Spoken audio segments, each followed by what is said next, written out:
To the Peter Mokaba Stadium this afternoon. That is where Kaizer Chiefs host Al-Masry in Group D in an all-important fixture for both sides who are level on everything going into this clash at the Peter Mokaba Stadium. That's where also Chiefs took Zamalek, where they played to a 1-1 draw as they continue to take their home games in CAF Confed Cup football around the country. It's a good afternoon from us on SABC Sport. Masiz Buliseleni Emakaya. SABC Sport continues to be Ikaya Lepola Lama Africa, and we've got a big one this afternoon. Kaizer Chiefs, if they do win 1-0, even 2-0 against Al-Masry, they will automatically book their place in the quarterfinals of the CAF Confed Cup, even though there is still one match to play. But a defeat or even a draw then will definitely be to the advantage of Al-Masry with one game left in this Group D clash. At the same time, Zesco are hosting Zamalek, who are currently top of the group, but we're going to talk about that later on. And the game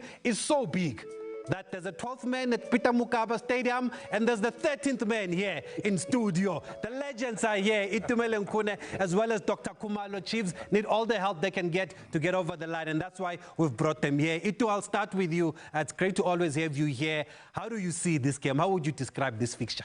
Good afternoon, Mr. Musia, and good afternoon to the viewers at home. Mr. Musia, to be quite honest, today's game is a do or die for Kaizer Chiefs. It's their home game. They need to take advantage of that. They need to make sure that they get the goal, that the most important goal which they need, and make sure that they close shop at the back.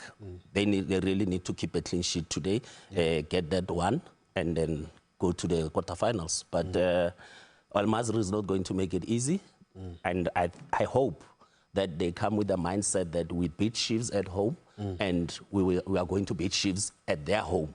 And Kaizer Chiefs will just and win this one.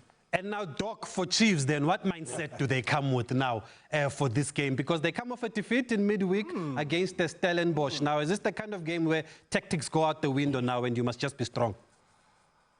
No, tactics, they don't go out of the window.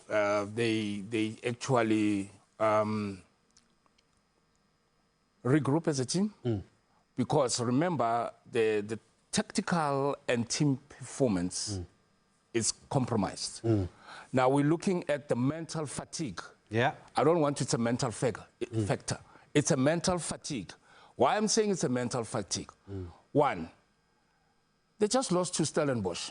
And after probably a good spell, after probably winning 3-4 games in a row. Okay? Now they come into this game with a mental stress. And the players, Itu maybe can attest to this. You know, if you lose a cup game and you're defending champions early to bow out, it's very, very unlike Kaizer Chiefs. It's stressful.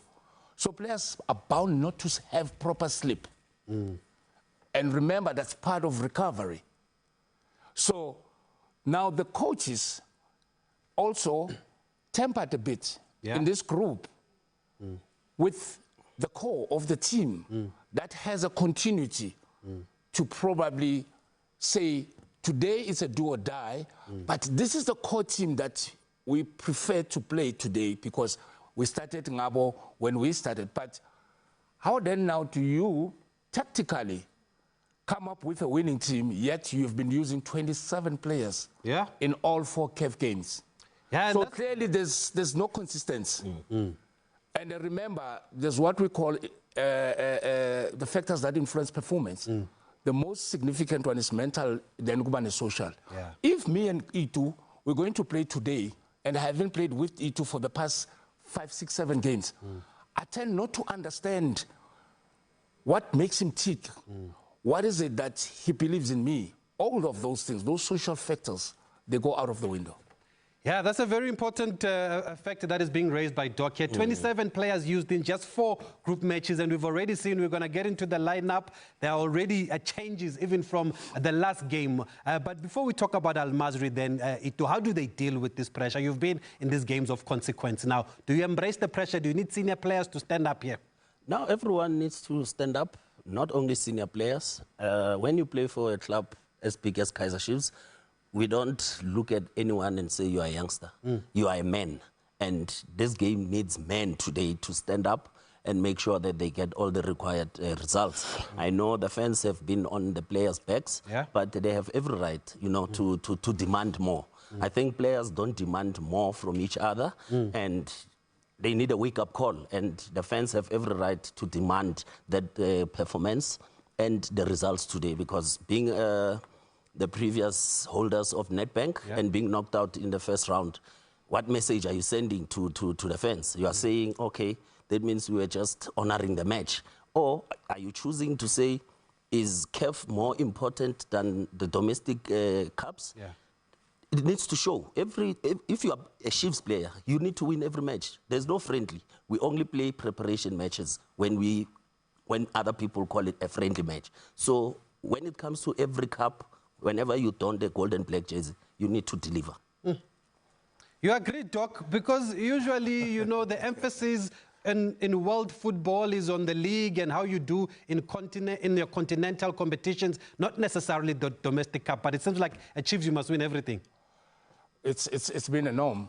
Every player that walks in or signs with Kaizer Chiefs, the chairman will always tell you that you put a smile on the supporters' faces. Those are the custodian of the game. Those are the key people. And, you know, history needs to repeat itself. But also, the players, the character, need to resemble those who made history. You can't repeat history if the character you have don't resemble history. Okay, we're going to go back to that. Let's take a look at the visitors. Also, Al-Masry coming to South Africa for the first time ever. They did beat Chiefs 2-1 at home, and that was an important victory because, remember, CAF uses head-to-head before they go to a goal difference. But we were here in studio for that game, Doc, and you did say that this Al-Masry team is beatable also. It is beatable only if we have a well-oiled Kaizer Chiefs, because let's forget about the Nedbank. It's gone. Let's open a new chapter. This is now where we can say this game is a do or die for us, because there's a man that is sitting in that office that doesn't deserve this. That is the president, the chairman of Kaizer Chiefs, Dr. Kaizer Mtau. Because he has done so much in order for this team to be where it is. And with the help of the supporters and the entire Kaizer Chiefs family.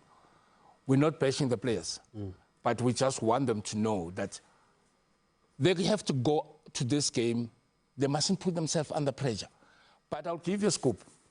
These guys here, what they did, they sent 2 of their delegation prior to the game against Stellenbosch. Oh, Cape Town. I need to scoop. I'm giving it to you.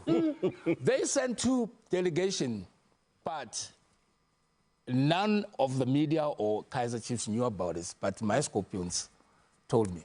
Why do you think they send those people to go check Chiefs against Steelers before today's game? Shows you how seriously they're taking. How serious they're taking the game. We understand. And secondly, these guys traveling from Joburg to Polokwane, they actually, I don't know how they did this, but obviously they're using a private car. But determining the distance, the heat, and everything, how will the players cope with that?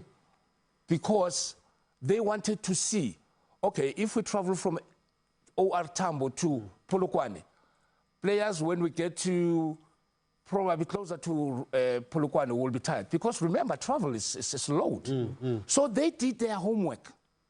These guys came to go watch the game. They measured the distance from OR to Polokwane.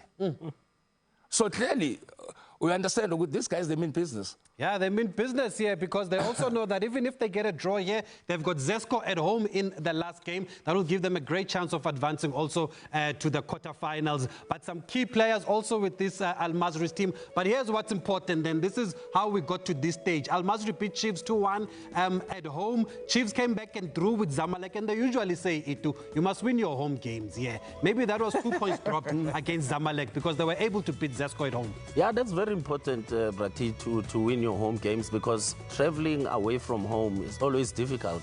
It's a long travel, and there's other factors that comes in, like your food, nutrition.